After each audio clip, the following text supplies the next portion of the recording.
Buffering হচ্ছে। আসসালামু আলাইকুম, শুভ সন্ধ্যা সকলকে। আজ আমরা পঞ্চম ক্লাসে চলে এসেছি। গতদিন আপনাদের অনুরোধ ক্রমে আমরা আমাদের কন্ট্রাক্ট ল 1872 এটা আমরা দুইটা ক্লাসে বিভক্ত করেছি। তো আমার ক্লাসের শুরুতেই আমাকে শোনা যাচ্ছে কিনা এবং বোর্ড ঠিক ক্লিয়ার দেখা যাচ্ছে কিনা আমাকে একটু কনফার্ম করবেন। আর সকলকে জয়েন করার জন্য আমরা 2 মিনিট সময় নিচ্ছি।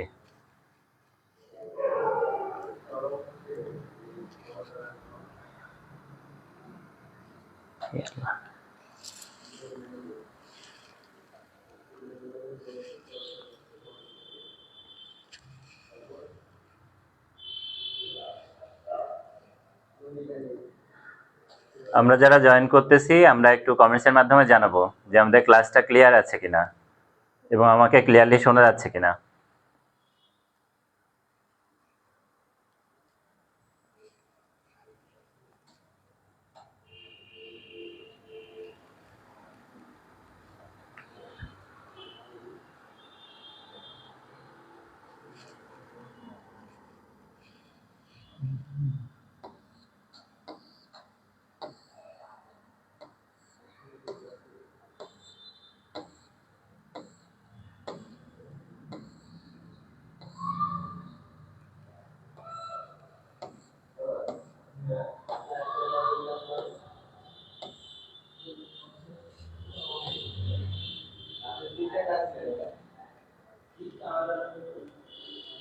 ওয়ালাইকুম সালাম।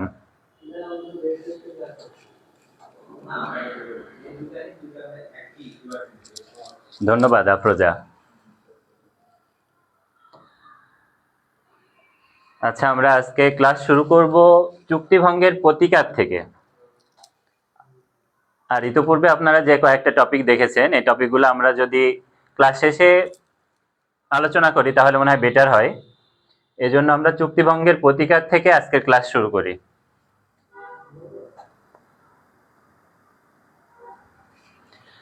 প্রতিকার কি সে ব্যাপারে আমরা সকলেই জানি। প্রতিকার হচ্ছে আমরা যদি কোনো দায় দায়িত্ব থেকে ব্যাহত হই তো এর প্রতিদান হিসাবে আমাদেরকে যেটা দেওয়া হয় সেটাই হচ্ছে প্রতিকার। এখন চুক্তিভঙ্গের প্রতিকার হিসাবে আমরা কি বলতে পারি, যে আমার কারোর সাথে কোনো একটা চুক্তিতে এসেছি বা কেউ আমার সাথে একটা প্রতিশ্রুতিতে এসেছে, সেক্ষেত্রে যদি সে প্রতিশ্রুতি ভঙ্গ করে তা যে ধরনের উপশম আমরা এক্ষেত্রে পেতে পারি সেটাই হচ্ছে প্রতিকার। তো চুক্তিভঙ্গের আমাদের কয়েক ধরনের প্রতিকার দেয়া হয়ে থাকে। এই প্রতিকারগুলো আমরা উদাহরণ সহ দেখব।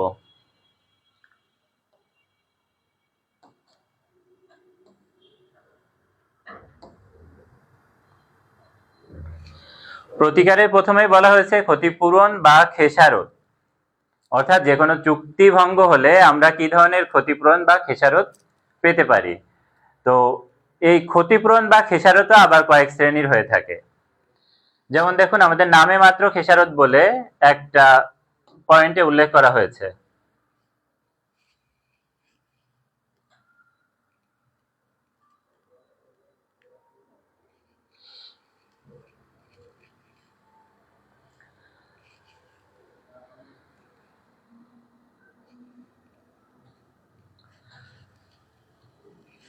নামমাত্র খেসারত।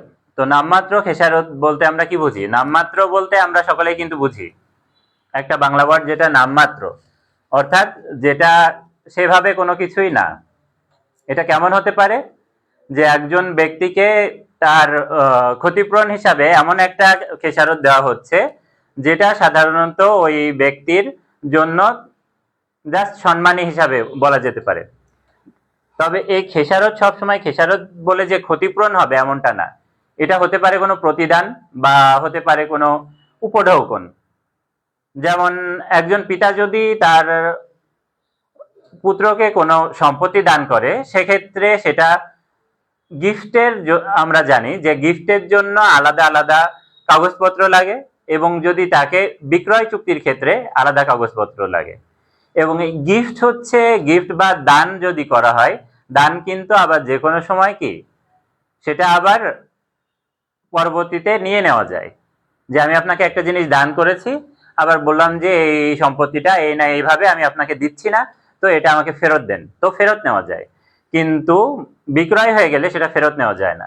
তো অনেক সময় বাবারা কি করেন, তার নিজের সম্পত্তি, দেখা যাচ্ছে কয়েকজন সন্তান আছে, তো খুশি হয়ে কোনো একজন সন্তানকে সম্পত্তি দান করলেন। তো এই দান করার ক্ষেত্রে এটা দানের দলিল না করে বিক্রয় দলিল করেন। এই বিক্রয় দলিল করার ক্ষেত্রে কি করে, নিজের সন্তান তো, তো এক্ষেত্রে প্রতিদান হিসেবে দেখা যাচ্ছে 1 টাকা নিয়েছেন, যে 1 টাকার মূল্যে সেখানে হচ্ছে সে তার সন্তান বরাবর কোনো একটা সম্পত্তি বিক্রয় করেছেন। তো এই যে 1 টাকা, এই 1 টাকা হচ্ছে এই নামমাত্র খেসারত।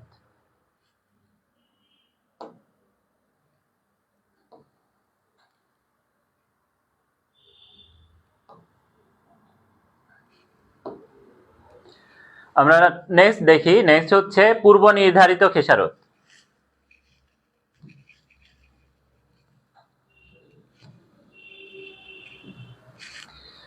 পূর্ব নির্ধারিত খেসারতটা কেমন হতে পারে? পূর্ব নির্ধারিত খেসারত হচ্ছে এমন একটি খেসারত বা ক্ষতিপূরণ যেটা চুক্তির পূর্বেই নির্ধারিত ছিল। যেমন ধরুন যে রহিম করিমের একটা বাড়ি করে দিচ্ছে, এই বাড়িটা করে দেওয়ার কথা হচ্ছে তার 3 মাসের মধ্যে। এখন এই 3 মাসের মধ্যে যদি রহিম করিমের বাড়িটা করে দিতে না পারে, সেক্ষেত্রে রহিম কি বলছে, করিম বলছে যে যদি 3 মাস অতিক্রম করে তবে প্রতিদিন, মানে প্রতি একদিনের জন্য 500 টাকা করে তার স্যালারি থেকে কেটে নেওয়া হবে। তো এই যে নির্দিষ্ট আছে যে 3 মাস যদি অতিক্রান্ত হয়ে যায়, সেক্ষেত্রে প্রতি একদিনের জন্য 500 টাকা করে কেটে নেওয়া হবে, এটা কিন্তু চুক্তির প্রথমেই নির্ধারিত। তো এটা বলা হয়েছে পূর্ব নির্ধারিত খেসারত। তারপর দেখুন ক্ষতিপূরণমূলক খেসারত। আমরা তো ক্ষতিপূরণই দিচ্ছি, তো আবার ক্ষতিপূরণমূলক খেসারত কেন বলতেছি আমরা? কারণ ক্ষতিপূরণ আর খেসারত এক জিনিস নয়। খেসারতের একটা ধরনই হচ্ছে ক্ষতিপূরণমূলক খেসারত। তো ক্ষতিপূরণমূলক খেসারত কেমন হতে পারে, সেটা একটা উদাহরণের মাধ্যমে আমরা ক্লিয়ার হতে পারি। সেটা হচ্ছে ক্ষতিপূরণ এমন হতে পারে যে ওই যে আগের উদাহরণটাই আমরা বর্ণনা করতে পারি যে রহিম করিমের সাথে একটা বাড়ি করার চুক্তি করলো। এই চুক্তিতে রহিম কি করলো, বাড়িটা শুরু করে সম্পূর্ণ হবার অর্ধেক সময়ের মধ্যে বা মাঝামাঝি এসে সে বাড়িটা করা বন্ধ করে দিল, বলল যে আমার পক্ষে সম্ভব হচ্ছে না এই বাড়িটা শেষ পর্যন্ত কন্টিনিউ করার। তো এখানে যদি করিমের দেখা গেল পরবর্তীতে ওই বাড়িটা শেষ করতে পরবর্তী যে লোকের সাথে কন্ট্রাক্টে যেতে হচ্ছে, সে এসে আবার বলে বসলো যে ওর সাথে তো ছিল 5 কোটিতে, মানে রহিমের সাথে করিমের বাড়িটা তৈরির যে একটা প্রতিশ্রুতি ছিল, সেখানে চুক্তি ছিল যে পুরো বাড়িটা করে দিবে, সেখানে তাকে 5 কোটি টাকা দিবে বাড়িটা শেষ হয়ে গেলে। কিন্তু পরবর্তীতে রহিম চলে যাওয়ার পর করিম নতুন যে কন্ট্রাক্টর নিয়ে আসছে, তার সাথে আবার চুক্তি হয়েছে 6 কোটি মূল্যের। তো এখানে কি হচ্ছে, করিমের 1 কোটি টাকা লস যাচ্ছে। তো এই 1 কোটি টাকা করিম দিতে বাধ্য থাকবে, যেহেতু করিম মাঝপথে তার বাড়িটা রেখে চলে গেছে। তো এই 1 কোটি হচ্ছে ক্ষতিপূরণমূলক খেসারত।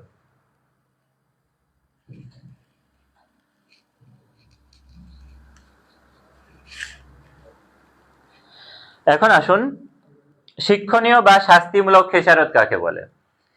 এই শিক্ষণীয় বা শাস্তিমূলক খেসারত, শিক্ষণীয় বা শাস্তিমূলক খেসারতের উদাহরণ দিতে গেলে আমরা বলতে পারি যে কোনো একটা ওষুধ কোম্পানি সে জেনে শুনেই বাজারে মেয়াদ উত্তীর্ণ ঔষধ বিক্রি করতেছে।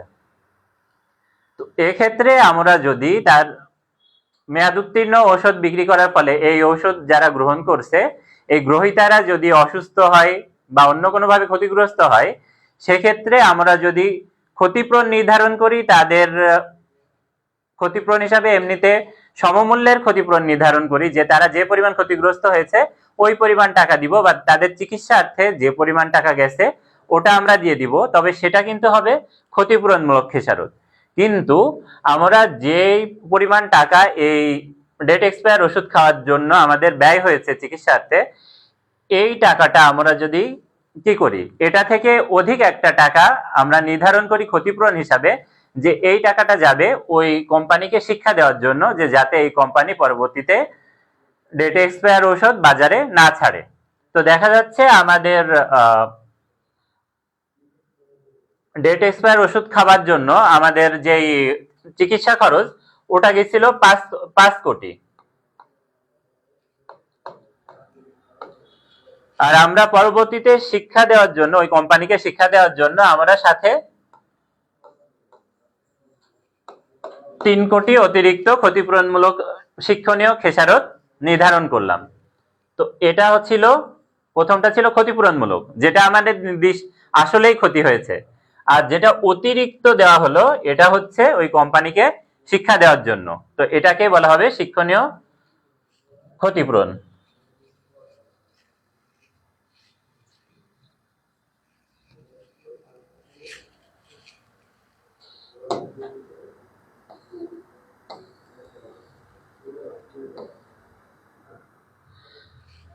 এখন দেখুন আমাদের ক্ষতিপূরণের ধরনের ভিতর আর একটা জিনিস এসে গেছে, এটা একটি ইম্পর্টেন্ট টার্ম, সেটা হচ্ছে কার্যানুপাতিক মূল্য প্রদান। এই কার্যানুপাতিক মূল্য প্রদান বলতে আমরা কি বুঝি?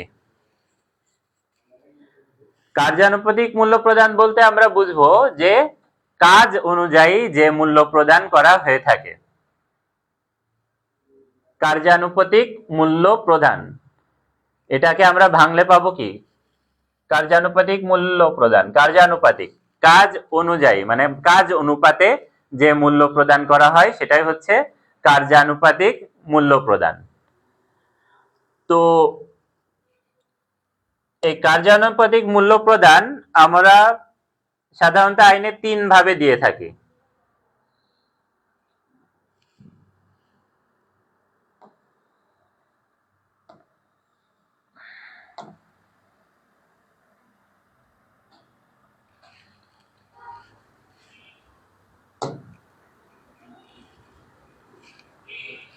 কার্যানুপাতিক মূল্য প্রদান হচ্ছে এরকম যে আমি একটা, ওই যে একটু আগে বলেছিলাম যে রহিম করিমের সাথে যে একটা বাড়ি তৈরি করার চুক্তি করেছে, এই চুক্তিটাতে যদি সে মাঝপথে চলে যায় তো সে ওই মাঝপথ পর্যন্ত যে পরিমাণ ব্যয় হয়েছিল বা যে পরিমাণ তার চুক্তির অর্থ দেওয়ার কথা ছিল, অর্থাৎ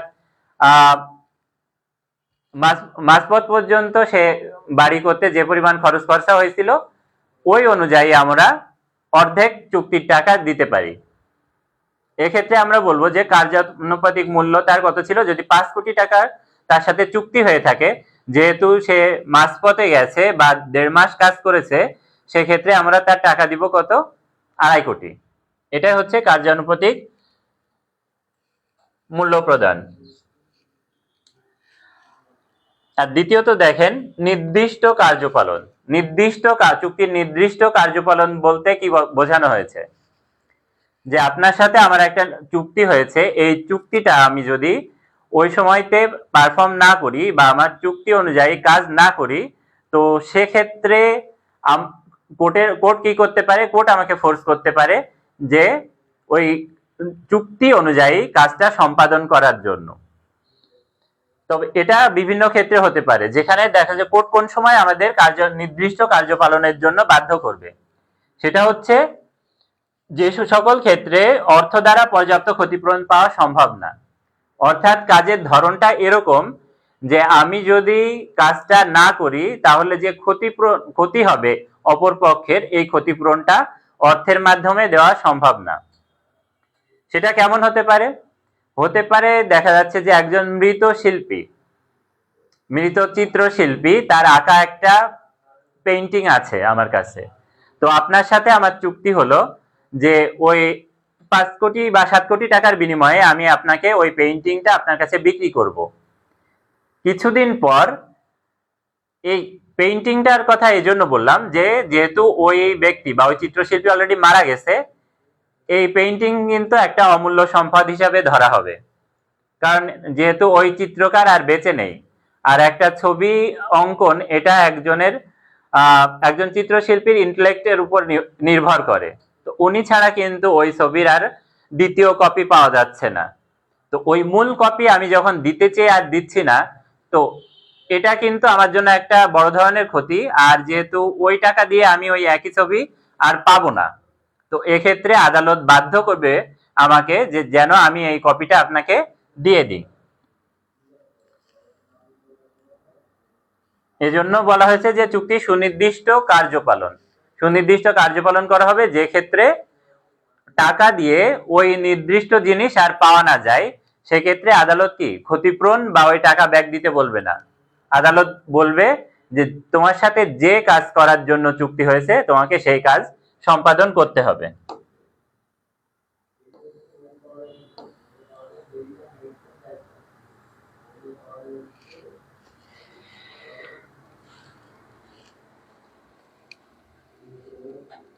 জাসমিন জিমি, এতদিন পর। হ্যাঁ, এতদিন পরই হয়ে গেছে, কারণ গতদিন একটু আমাদের সমস্যার জন্য, মানে ক্লারিক্যাল প্রবলেমের জন্য ক্লাসটা নেওয়া হয়নি, ওই ক্লাসটা আজকে নেওয়া হয়েছে।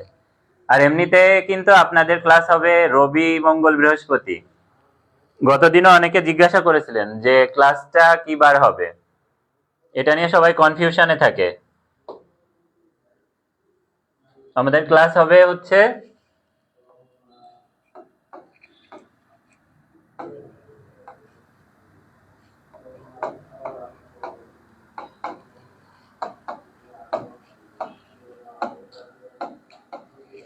বৃহস্পতি, রবি, মঙ্গল, বৃহস্পতি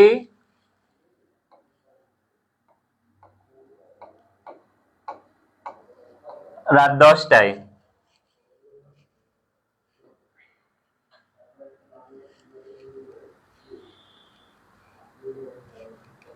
এখন দেখুন, নিষেধাজ্ঞা, নিষেধাজ্ঞা চুক্তির ক্ষেত্রে কি বলা হয়েছে যে নিষেধাজ্ঞার মাধ্যমে কোর্ট কিভাবে একজনকে চুক্তি পালন করতে বাধ্য করতে পারে।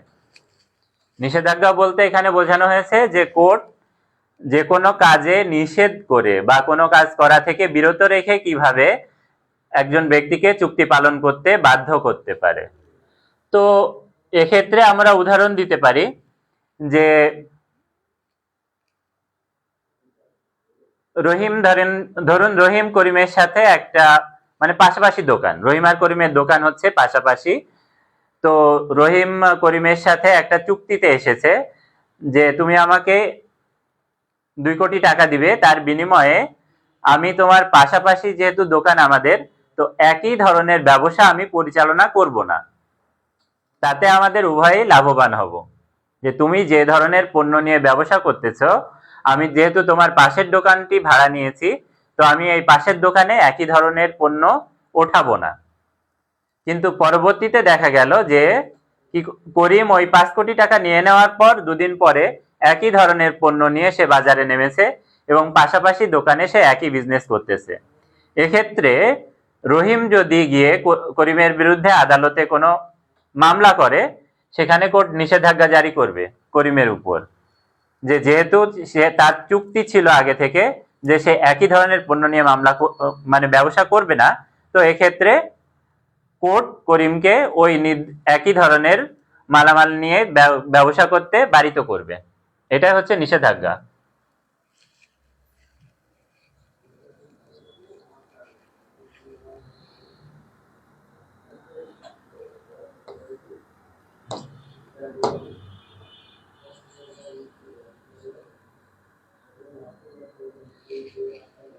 এখন দেখুন, খারিজের মাধ্যমে কি করে কোর্ট একজন ব্যক্তিকে তার ক্ষতিপূরণ দিতে পারে বা খেসারত দিতে পারে।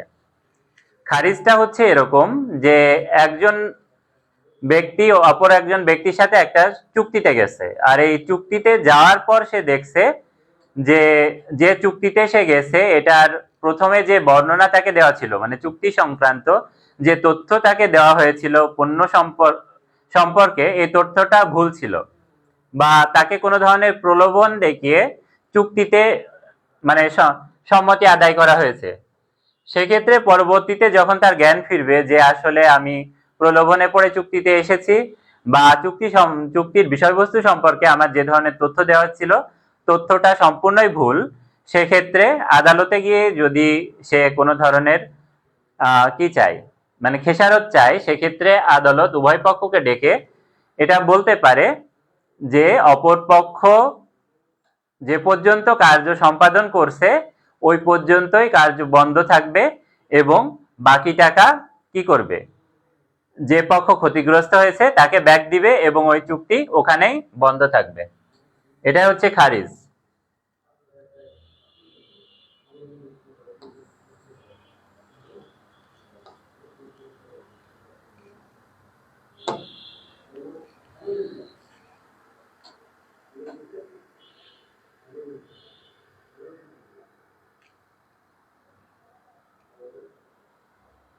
হ্যাঁ পারভেজ, ফি আমানিল্লাহ। অবশ্যই দোয়া থাকবে আপনাদের জন্য। ঠান্ডা মাথায় পরীক্ষা দিবেন।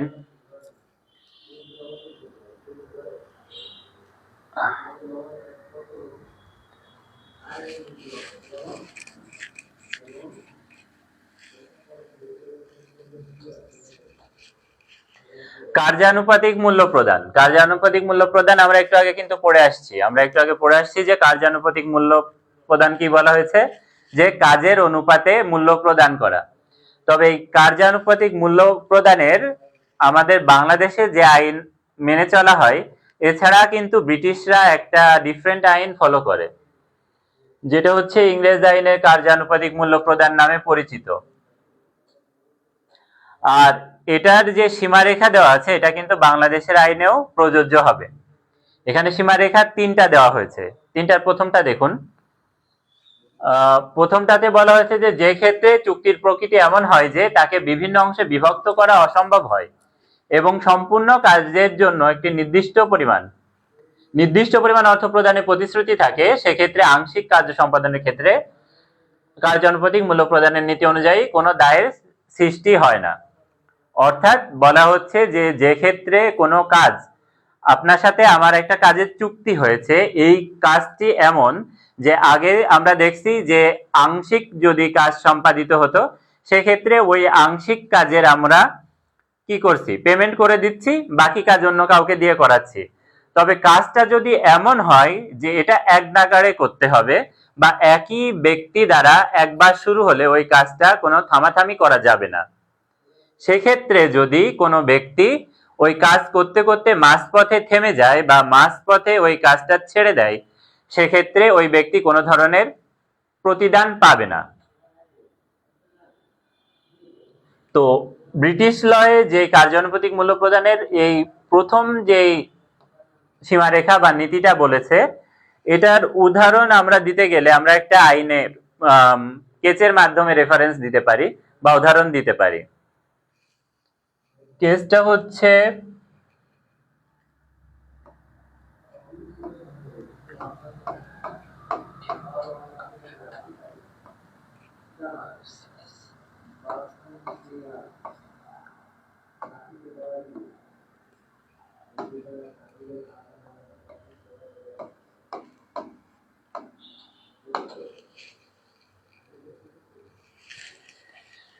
আমার হাতের লেখা বোঝা যাচ্ছে কিনা। কেসটা হচ্ছে কাটার ভার্সেস পল, 1795। CUTTER ভার্সেস পল, PAWELL। এটা হচ্ছে 1795 সালের একটা কেস। এই 1795 সালের যে কেসটা, এই কেসটা থেকে কিন্তু আমরা এই ফার্স্ট নীতিটা পেয়েছি বা ডিমার্কেশন যেটা আমরা পেয়েছি, এটা সীমারেখা, সেটা হচ্ছে এই কাটার ভার্সেস পল 1795 কেসের মাধ্যমে। কেসটা আপনারা লিখে নিতে পারেন। এখানে কাটার ভার্সেস পল মামলার বিষয়বস্তু ছিল, কাটার যিনি, উনি ছিলেন একজন নাবিক। তো উনি পলের সাথে চুক্তিতে আসেন যে তিনি পলকে লিভারপুল পর্যন্ত পৌঁছিয়ে দিবেন। তো এই লিভারপুল পর্যন্ত পৌঁছানোর সময় তাকে মানে একটা নির্দিষ্ট পরিমাণ অর্থ প্রদান করতে হবে। কিন্তু পরবর্তীতে দেখা যায় যে লিভারপুলের যাত্রাপথে কাটার মারা যায়। কাটার হচ্ছে নাবিক, এই নাবিক মারা যায়। তো তখন কি হলো, তখন পল কিন্তু লিভারপুল পর্যন্ত পৌঁছাতে পারলো না, সে গ্রিস থেকে লিভারপুল যাওয়ার পথে আটকিয়ে গেল। তো গ্রিস থেকে লিভারপুল যাওয়ার পথে পল যখন আটকিয়ে গেল, তখন এই কাটারের যে ফ্যামিলি ছিল, কাটার মরে যাওয়ার পর কাটারের ফ্যামিলি কোর্টে গিয়ে দাবি করলো যে আমার হাজবেন্ড যেহেতু তাকে মাঝপথ পর্যন্ত নিয়ে গেছে, তো আমার ওই মাঝপথ পর্যন্ত যাওয়ার যে ব্যয়, এই ব্যয়টা আমাদেরকে পলকে পরিশোধ করতে হবে। তখন কোর্ট কি বলল? কোর্ট বলল যে না, পল কোনো ধরনের প্রতিদান দিতে বাধ্য থাকবে না। এর কারণ হচ্ছে যে পলের সাথে কাটারের যে চুক্তি ছিল, চুক্তিটা ছিল যে কাটার পুরোপুরি তাকে লিভারপুল পর্যন্ত পৌঁছে দিবে এবং লিভারপুল পর্যন্ত পৌঁছে দেওয়ার পরই তাকে একটা নির্দিষ্ট পরিমাণ অর্থ প্রদান করা হবে। কিন্তু সে তো পৌঁছাতে পারেনি, সে তো মাঝপথে ছেড়ে দিয়েছে, আর পলও লিভারপুল যেতে পারলো না। তো এক্ষেত্রে পল কোনো ধরনের প্রতিদান প্রদানে বাধ্য থাকবে না। অর্থাৎ চুক্তিটা এমন যে, যে চুক্তিটা কোনো নির্দিষ্ট অংশে ভাগ করা যায় না, যে ছোট ছোট অংশে ভাগ করা যাবে না চুক্তির কাজটা, এটা একটানা হতে হবে। এবং সেটা কি হবে? এই একটানা কাজ না হলে তাকে কোনো প্রতিদান দেওয়া যাবে না, বা চুক্তির নির্দিষ্ট অংশের জন্য কোনো প্রতিদান যেখানে কোর্ট নির্ধারণ করতে পারে না, সেক্ষেত্রে কোর্ট কোনো প্রতিদানই দিবে না। আর দ্বিতীয় যেটা বলা হয়েছে আমাদের ইংরেজ আইনের কার্যানুপাতিক মূল্য প্রদানের নীতিতে দ্বিতীয় যে সীমারেখাটা রাখা হয়েছে, সেটা বলা হয়েছে যে সম্পাদিত কার্য, মানে যে কাজটা সম্পাদন করা হয়েছে এই কাজটা যদি এমন হয়ে থাকে যে কাজটা ছিল স্বেচ্ছাকৃত কার্য, মানে যে ব্যক্তি একটা সেবা প্রদান করতেছেন এই সেবাটা দেওয়া ছিল ওই ব্যক্তির নিজের ইচ্ছায়, অপর পার্টি কর্তৃক কিন্তু কোনো ধরনের অনুরোধ ছিল না যে তুমি আমার এই কাজটা করে দাও, আমি তোমাকে এই না এই পরিমাণ প্রতিদান দিব, বা আপনার প্রতি কোনো ধরনের অনুরোধ ছিল না যে আপনি আমার কাজটা করে দিবেন। এটা হতে পারে যে ব্যক্ত বা অব্যক্ত ভাবে যখন অপর পক্ষ আপনাকে কোনো প্রতিদান দেওয়ার আশ্বাস দিচ্ছে না, তখনও যদি আপনি স্বেচ্ছায় কোনো কাজ করে ফেলেন, সেক্ষেত্রে কোনো ধরনের প্রতিদান দিবে না কোর্ট। এটার উদাহরণ দিতে গেলে আমরা কি ধরনের উদাহরণ দিতে পারি? যে রহিম তার পাশের বাড়িটা ওই পাশের বাড়ির মালিকের কোনো অনুমতি ছাড়াই রং করে দিল। তো পাশের বাড়ির মালিকের কিন্তু বাড়িতে না কোনো বিয়ে বিধেছে, না অন্য কোনো কাজ, যে যার জন্য তার রং করা এতটা জরুরি না। তো পাশের বাড়ির বাসার মালিক, সে ওই বাসা রং করা নিয়ে কোনো মাথা ব্যথাই নেই, এদিকে রহিম গিয়ে তার বাড়িটা রং করে দিয়ে বসে আছে। এক্ষেত্রে কোর্ট রহিমকে কোনো ধরনের প্রতিদান দিবে না।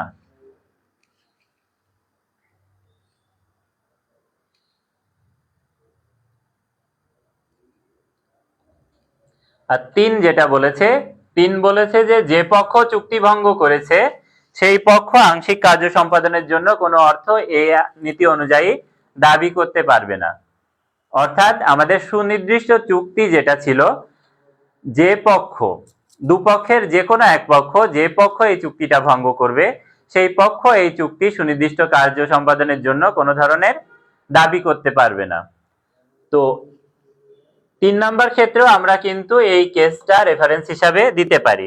কার্টার ভার্সেস পল যে মামলাটা, ওই একই মামলা আবার আমরা এখানেও বলতে পারি যে এই কেসে কি বলা হয়েছে, যে মাঝপথ পর্যন্ত নিয়ে গিয়ে কিন্তু পলকে ছেড়ে দেওয়া হয়েছে, তার আগে কার্টার মারা গেছে। তো যেহেতু লিভারপুল সে পৌঁছিয়ে দেয়নি, চুক্তি ছিল লিভারপুল পৌঁছানো, মাঝপথে বা যেখানে সেখানে না, যে এত কিলো পৌঁছানোর কথা বলা হয়নি। তো মেইন চুক্তি যেহেতু লিভারপুল, তো লিভারপুল পর্যন্ত যেহেতু পৌঁছাতে পারেনি, তো এই আংশিক কার্য সম্পাদনের জন্য কোনো ধরনের প্রতিদান পাবে না পল, এটাই বলা হয়েছে।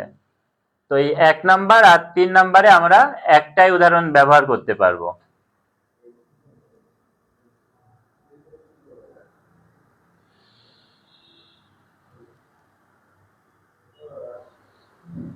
এক থেকে 4 ক্লাসগুলো আপনারা যেই ফেসবুক থেকে দেখতেছেন, যে ফেসবুক লিংক থেকে দেখতেছেন, বা যেখানে যে লিংক থেকে আপনারা এখানে অংশগ্রহণ করেছেন, ওই পেজে আগে পরে গেলে আপনারা দেখবেন যে পূর্ববর্তী ক্লাসগুলো রেকর্ড আছে।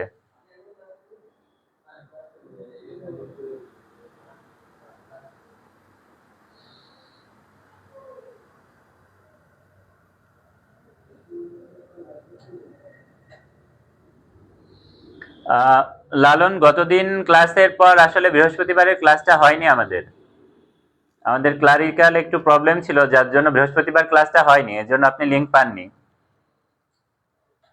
নেক্সট দিন থেকে ইনশাল্লাহ ক্লাস লিংক পেয়ে যাবেন ঠিক 10টাতে।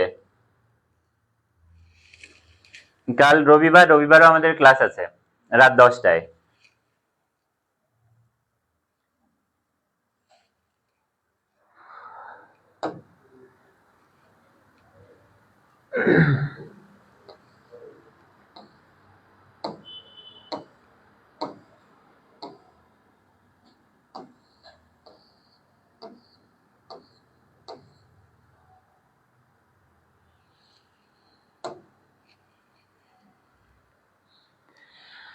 এখন দেখুন, আমরা বলেছি যে চুক্তির ক্ষেত্রে অবশ্যই কি হবে, চুক্তির যে উপাদানগুলো আছে এর ভিতর অন্যতম একটা উপাদান আমাদের ছিল চুক্তির প্রতিদান।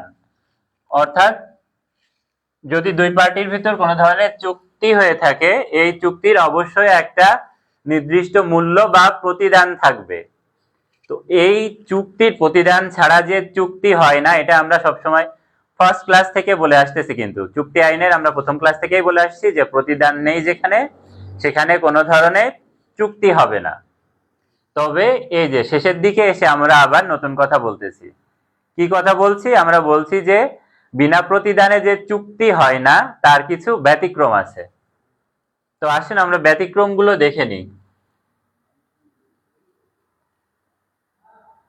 এই যে দেখুন, আমরা এখানে বলছি যে স্বাভাবিক নিয়মে প্রতিদান ছাড়া কোনো ধরনের চুক্তি হয় না। আর এর ব্যতিক্রম যে নিয়ম আছে সেটা হচ্ছে প্রতিদান ছাড়াও চুক্তি সম্ভব। তবে ব্যতিক্রম ক্ষেত্রে, এই ব্যতিক্রমগুলো কি কি সেটা হচ্ছে, ফার্স্ট দেখেন আমরা বলছি স্নেহ ভালোবাসার ক্ষেত্রে চুক্তি। এই স্নেহ ভালোবাসা বলতে কিন্তু জাস্ট আপনার ফ্যামিলি পার্সনদের ভিতর, এর বাইরে না। স্নেহ ভালোবাসার ক্ষেত্রে যে ধরনের চুক্তি হয়, এই চুক্তিটা অনেক সময় কি প্রতিদান ছাড়াও সম্ভব। যেমন হতে পারে যে আপনার বাবা আপনার নামে একটা প্রপার্টি লিখে দিলেন, তো এক্ষেত্রে কোনো ধরনের প্রতিদান সে কিন্তু আপনার থেকে নিচ্ছে না। অর্থাৎ ওই প্রপার্টির বিনিময়ে আপনার কোনো বিনিময় মূল্য নিচ্ছে না। তো এক্ষেত্রে ওই স্নেহ ভালোবাসায় বশবর্তী হয়ে যে জমিটা আপনার নামে লিখে দিচ্ছেন বা যে প্রপার্টিটা, এটার যে একটা চুক্তি, এই চুক্তিটা কি হবে? এই চুক্তিটা হবে প্রতিদানবিহীন। তো প্রতিদানবিহীন বলে কি আপনার এই দানটা অবৈধ হয়ে যাবে? ওই সেটাই বলা হয়েছে চুক্তি আইনের 25-এর 1 ধারায়। চুক্তি আইনের 25-এর 1 ধারায় বলা হয়েছে যে কিছু ব্যতিক্রম ক্ষেত্রে যদি প্রতিদান ছাড়াও চুক্তি করা হয়ে থাকে, সেই চুক্তি বলবৎযোগ্য।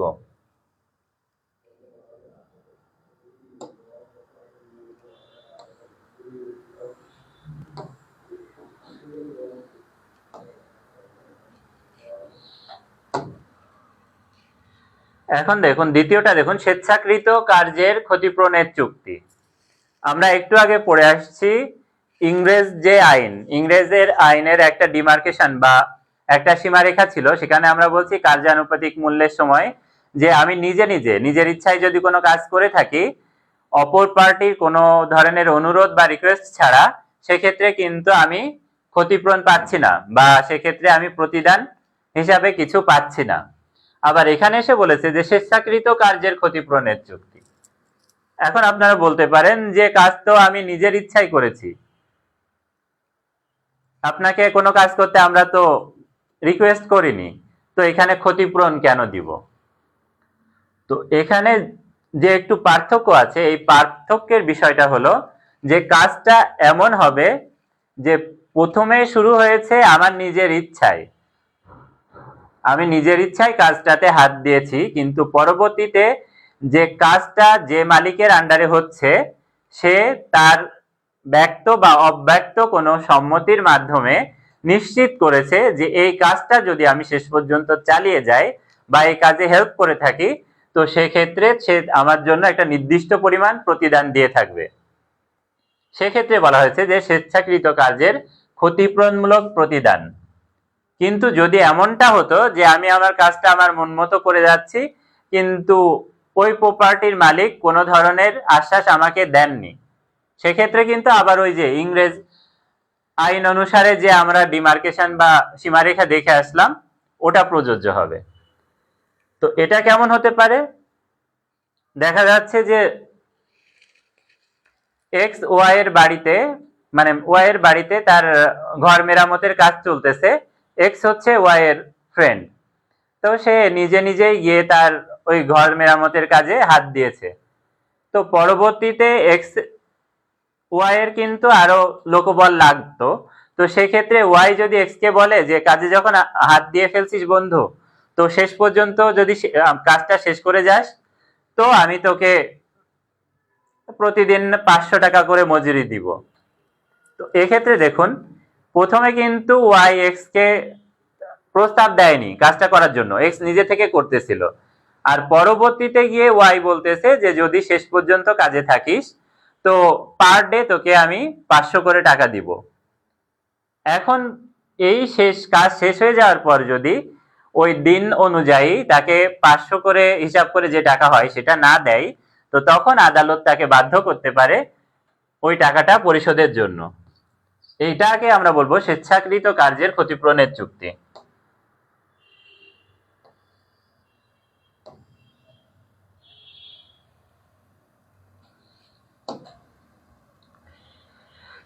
তামাদি ঋণ পরিশোধের চুক্তি। তামাদি ঋণ, তামাদি বলতে আমরা কি বুঝি? তামাদি বলতে আমরা সাধারণত বুঝি একটা লিমিটেশন বা কোনো একটা সীমা, যে সীমা অতিক্রম হয়ে গেলে ওই কাজটা আর সম্ভব না। কিন্তু এখানে তামাদি ঋণ পরিশোধের চুক্তি, এটা একটা ডিফারেন্ট টার্ম হিসাবে ব্যবহৃত হয়েছে। এই তামাদি ঋণ পরিশোধের চুক্তি হচ্ছে যে কোনো একটা অনিশ্চিত কার্যের, মানে কার্য ঘটার সাপেক্ষে যদি আমি আপনার সাথে কোনো ধরনের চুক্তি করে থাকি, তো সেটাকে তামাদি ঋণ পরিশোধের চুক্তি বলা হয়। অনিশ্চিত কার্য কেমন? মানে ভবিষ্যতে যদি একটা কার্য, আমি আপনার সাথে চুক্তিতে এলাম যে ভবিষ্যতে যদি কোনো একটা কার্য ঘটে থাকে বা হয়ে থাকে, তো সেক্ষেত্রে আমি আপনার সাথে এই সম্মতিতে বা এই প্রতিশ্রুতি দিচ্ছি। তো এটাই হবে আমাদের তামাদি ঋণ পরিশোধের চুক্তি। যেটা একটা উদাহরণ থেকে আমরা ক্লিয়ার হয়ে যাব, যে আমি আমার ভাইকে বলছি যে আমি আমার রিজার্ভে যে পরিমাণ ধান আছে, এই ধানটা যদি 5 কোটি টাকায় বিক্রি করতে পারি, তো সেখান থেকে আমি 1 কোটি টাকা তোকে দিয়ে হেল্প করব। তো এখন আমার যে চুক্তি হলো, এই চুক্তির শর্তটা কি? শর্তটা হচ্ছে আমার রিজার্ভের ধান কিন্তু 5 কোটি টাকায় বিক্রি হইতে হবে। ধানটা যদি 5 কোটিতে বিক্রি হয়, তো সেক্ষেত্রে আমি আমার ভাইকে শর্ত অনুযায়ী ওই 1 কোটি টাকা দিতে বাধ্য। কিন্তু আমার ধানটা যদি কোনোভাবে 5 কোটি টাকার নিম্নে বিক্রি হয় বা বিক্রি না হয়, সেক্ষেত্রে কিন্তু আমি এই চুক্তি সুনির্দিষ্ট কার্য সম্পাদনে বাধ্য না। এটাই হচ্ছে তামাদি ঋণ পরিশোধের চুক্তি। যদিও এটা বাংলা একটা টার্ম, কিন্তু বাংলা টার্মটার মিনিংটা একটু জটিল।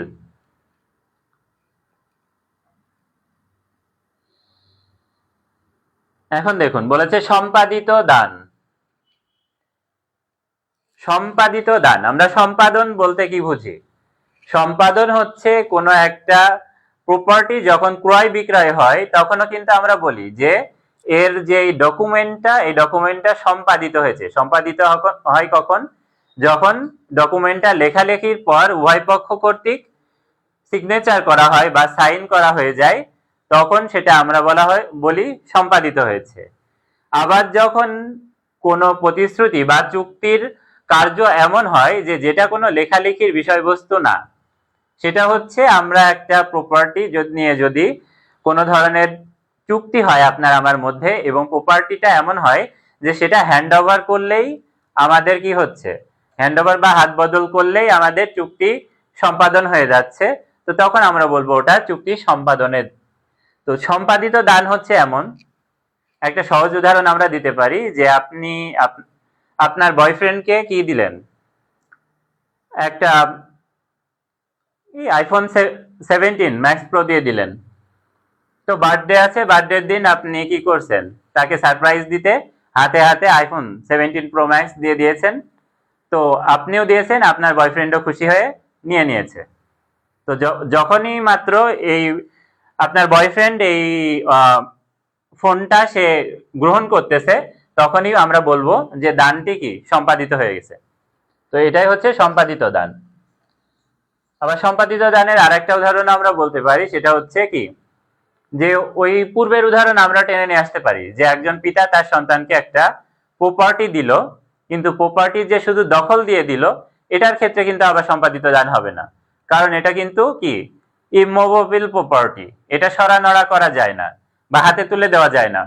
এক্ষেত্রে আমাদের সম্পাদিত দান হতে হলে কি করতে হবে, এই প্রপার্টিটা সম্পর্কে একটা কি ডকুমেন্ট তৈরি করতে হবে, এই ডকুমেন্টটা আবার রেজিস্ট্রি হতে হবে। যেদিন থেকে ওই ডকুমেন্টটা রেজিস্ট্রি হয়ে যাবে বা দানের কাগজপত্র যেদিন থেকে রেজিস্ট্রি হবে, সেদিন থেকে আমরা ধরে নিব যে দানটি সম্পাদিত হয়েছে। এখন দেখুন অধিকার মওকুফ বা পরিহারের চুক্তি। অধিকার মওকুফ বা পরিহার অর্থাৎ আমি আমার অধিকারটা তুলে নিচ্ছি, বা আমি অধিকারটা কি বলছি যে আমার এই প্রপার্টির উপর যে অধিকার ছিল বা এই কাজের উপর আপনার সাথে যে কাজ নিয়ে আমার সম্মতিটা মানে চুক্তি স্বাক্ষরিত হয়েছে, তো এখানে আপনার দায় দেনা আমি ছেড়ে দিলাম। তো এটা কিভাবে হতে পারে, যেমন আমি বলতেছি যে রহিমের সাথে করিমের যে চুক্তির কথা আগে বলে আসলাম আমরা, যে ওই যে একটা বাড়ি করে দেওয়া নিয়ে, যে 3 মাসের মধ্যে করে দিতে হবে, আর 3 মাসে যদি সে করতে না পারে, তো 3 মাস অতিক্রান্তে প্রতি একদিনের জন্য তাকে 500 টাকা করে ক্ষতিপূরণ গুনতে হবে।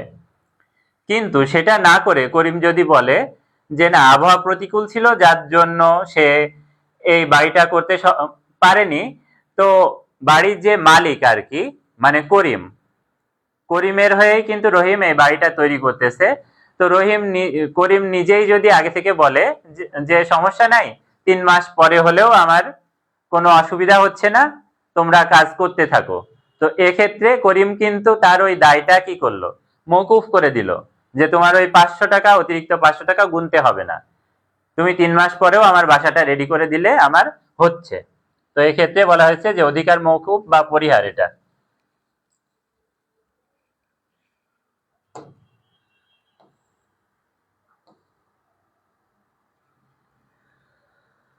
প্রতিনিধি নিযুক্তির চুক্তি। প্রতিনিধি আমরা কখন নিযুক্ত করি? প্রতিনিধি হচ্ছে আমাদের সেই ব্যক্তি যে আমরা চুক্তির ফার্স্ট পার্টি এবং সেকেন্ড পার্টি মানে প্রথম পক্ষ এবং দ্বিতীয় পক্ষ ছাড়া যদি তৃতীয় কোনো পক্ষকে আমরা ইনভলভ করি, তখন সেই তৃতীয় পক্ষ হবে আমাদের যে কোনো পক্ষের প্রতিনিধি। তো প্রতিনিধি নিযুক্তির চুক্তি কি ধরনের হতে পারে? বলা হয়েছে যে প্রতিনিধিত্ব সৃষ্টির জন্য কোনো প্রতিদান অত্যাবশ্যকীয় নয়। অর্থাৎ যদি কোনো প্রতিনিধি আমরা সৃষ্টি করি বা প্রতিনিধিত্ব সৃষ্টি করি, সেক্ষেত্রে প্রতিদান যে দিতেই হবে এর কোনো অত্যাবশ্যকতা নেই। যেমন আমি আমার জমিটি বিক্রির জন্য একজন দালাল করলাম, মানে নিযুক্ত করলাম, দালাল বা ব্রোকার। দালাল বললে বাংলাতে খারাপ শোনায়, আবার ব্রোকার ইংলিশ বললে ভালো শোনায়, কিন্তু এটা বাংলা ওয়ার্ড। তো একজন ব্রোকারকে যদি আমি নিযুক্ত করি, তো এক্ষেত্রে কি হবে, এক্ষেত্রে ওই ব্রোকার আমার হয়ে যদি প্রপার্টিটা বিক্রি করে থাকে, তো এই প্রপার্টি বিক্রিতে যখন সম্পাদিত হবে, আমরা সম্পাদনের সময় কি বলেছি যে জমি বিক্রির সময় সম্পাদন তখন হবে যে লেখালেখির পর যখন এটা রেজিস্ট্রি হয়ে যাবে এবং দুই পক্ষ কর্তৃক স্বাক্ষরিত হবে। তো আপনার সাথে চুক্তি করতেছে কিন্তু আমার হয়ে আমার ব্রোকার, আমার জমি বিক্রির ক্ষেত্রে আমার ব্রোকার আপনার সাথে আমার হয়ে চুক্তি করতেছে, কিন্তু যখন আমরা সম্পাদন করব বা ওই লেখালেখি করব এবং সিগনেচার করব, এক্ষেত্রে কিন্তু মূল মালিক বা আমাকে লাগবে ওই সিগনেচার করতে, এবং এই প্রপার্টির যে চুক্তিটা, এই চুক্তিটা বাস্তবায়নে বা দায় দায়িত্ব আসবে পুরোটা আমার উপর, অর্থাৎ যে মূল মালিক ছিল, এখানে ব্রোকারের উপর কিছুই বর্তাবে না বা তার কোনো ধরনের প্রতিদান দিতে লাগতেছে না। আর আমাদের শেষ যে পয়েন্ট এখানে, সেটা হচ্ছে গচ্ছিত প্রদানের চুক্তি। গচ্ছিত প্রদানের চুক্তি বলতে আমরা কি বুঝি? গচ্ছিত প্রদানের চুক্তি হচ্ছে এমন একটা চুক্তি যার মাধ্যমে আমি আমার একটি মূল্যবান সম্পত্তি বা কিছু টাকা আমি অন্যের কাছে গচ্ছিত রাখছি। যেমন এটা হতে পারে আমি ব্যাংকের কাছে একটা প্রপার্টি রাখতেছি বা আমার কিছু টাকা রাখতেছি গচ্ছিত। তো এক্ষেত্রে বলা হয়েছে কি,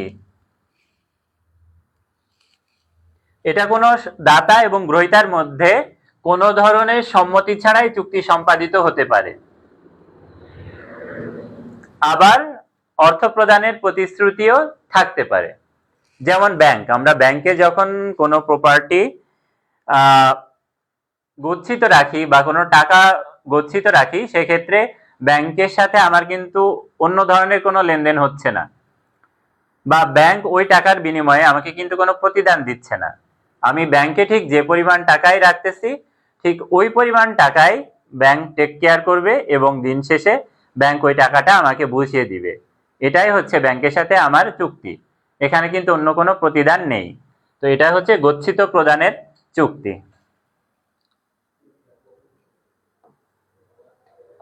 তো এই ছিল আমাদের আজকের আলোচ্য বিষয়। আমাদের আলোচনায় কোনো কিছু বুঝতে যদি কারোর কোনো অসুবিধা হয়ে থাকে তো একটু দ্রুত কমেন্টস করবেন সবাই। যে কোনো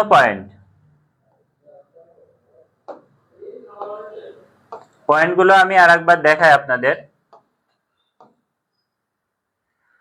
আমরা আজ পড়েছিলাম যে বিনা প্রতিদানে চুক্তি হয় না, ব্যতিক্রম, এর ব্যতিক্রমগুলো আলোচনা।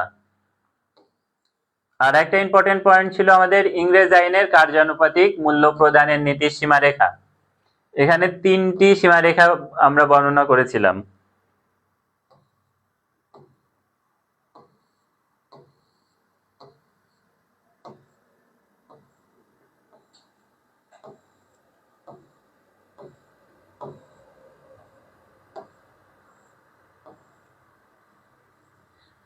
আর প্রথমে আমরা আলোচনা করেছি চুক্তি ভঙ্গের প্রতিকার।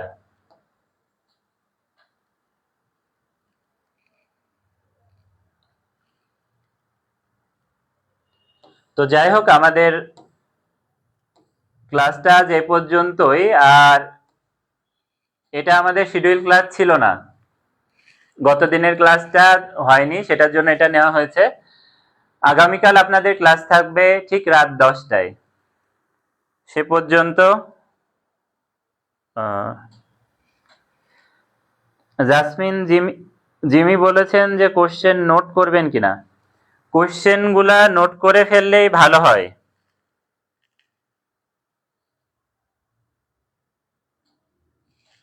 নোট করে ফেলবেন, কারণ দেখা যাচ্ছে এখানে যেগুলা আমি দিচ্ছি এগুলা কিন্তু জাস্ট আপনাদের কতগুলো থিওরি জাস্ট আলোচনা আছে এখানে, মানে পয়েন্টের একটা বর্ণনা দেওয়া হয়েছে। এই বর্ণনার সাথে দেখুন আমি যে উদাহরণগুলো বলেছি এগুলো কিন্তু আমি নিজে নিজে বলেছি, উদাহরণগুলো এখানে নাই। তো আপনারা যদি উদাহরণগুলো ক্লাস থাকাকালীন খাতা পেন নিয়ে বসে থাকেন, মানে খাতা পেন সহ না বসেন, তাহলে কিন্তু উদাহরণগুলো পরবর্তীতে পাবেন না। রেকর্ড ক্লাসে যদিও উদাহরণগুলো আছে, তো পড়ার সুবিধার্থে আপনাদের সবচেয়ে সুবিধা হবে যে প্রতিটা পয়েন্টের সাথে সাথে আমি যে এক্সাম্পলগুলো দিয়েছি এই এক্সাম্পলগুলো পাশাপাশি লিখে ফেলা। যেমন আমি একটা কেস রেফারেন্স দিয়েছিলাম, কিন্তু আপনাদের একটা গুরুত্বপূর্ণ পয়েন্ট ছিল, যেটা হচ্ছে আমাদের যে ইংরেজ আইনের যে ডিমার্কেশনটা, ইংরেজ আইনের এই ডিমার্কেশনের জন্য কিন্তু একটা গুরুত্বপূর্ণ কেস দিয়েছিলাম আমি। এই কেসটা ওই সময় বোর্ডে লিখেছিলামও। তো আপনারা ওখান থেকে কেসটা নামিয়ে নেবেন, এবং এই কেসটা দেখেন আপনারা দুইটার ক্ষেত্রে ইউজ করতে পারতেছেন।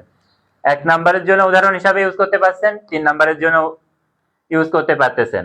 তো এরকম যে উদাহরণগুলো এগুলা পাশাপাশি যদি লিখে রাখেন, তো আপনারা যে কোনো কোশ্চেনের ভেতরের টপিকগুলা বুঝতে বা আপনার পরীক্ষার খাতায় ডেলিভার দিতে অনেক সুবিধা হবে। কারণ আইন এরকমই, আইন সহজে মানে থিওরি হলেও তো বানিয়ে লেখা যায় না, মুখস্থ করতে হয়। তো এই মুখস্থ করার জন্য সবচেয়ে বড় সুবিধা হচ্ছে উদাহরণ মনে রাখা। তো আপনারা যদি উদাহরণগুলা পাশাপাশি লিখে ফেলেন, নোটস করে নেন, তো এটা আমি মনে হয় সবচেয়ে সুবিধা হবে। আমি এটাই করতাম, আমি উদাহরণ দিয়ে আইন মনে রাখি।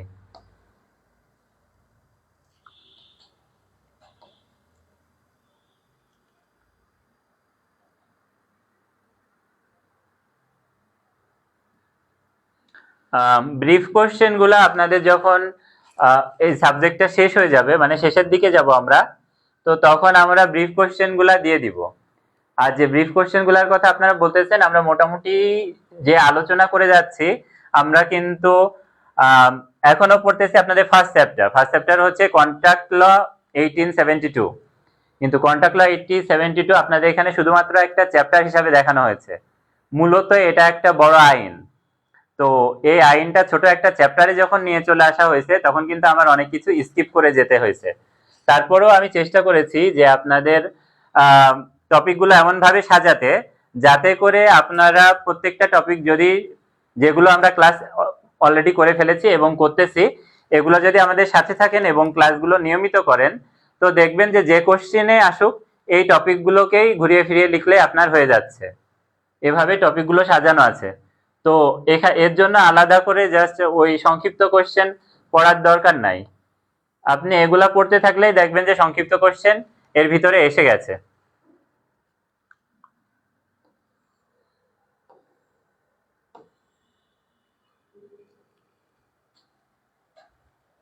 কারো আর কোনো ধরনের প্রবলেম না থাকলে আমরা আজকের ক্লাস এখানে শেষ করতেছি। ইনশাল্লাহ আমরা কাল রাত 10টায় যে ক্লাস হবে, ক্লাসে আপনাদের কার কোন ধরনের প্রবলেম আছে এটা একটু নোটস করে ফেলবেন খাতায়, আমরা কালকে প্রবলেমগুলো নিব। যেহেতু কাল আমরা ইনশাল্লাহ কন্ট্রাক্ট ল বা চুক্তি আইনটা আমরা কালকে শেষ করে ফেলবো। তো চুক্তি আইন এ পর্যন্ত আমরা যে পর্যন্ত পড়ছি, এগুলার ভিতরে আপনাদের যদি কোনো ধরনের কোশ্চেন থাকে, এগুলো আজ খাতায় নোটস করে ফেলবেন, কাল আমরা সলভ করবো ইনশাল্লাহ।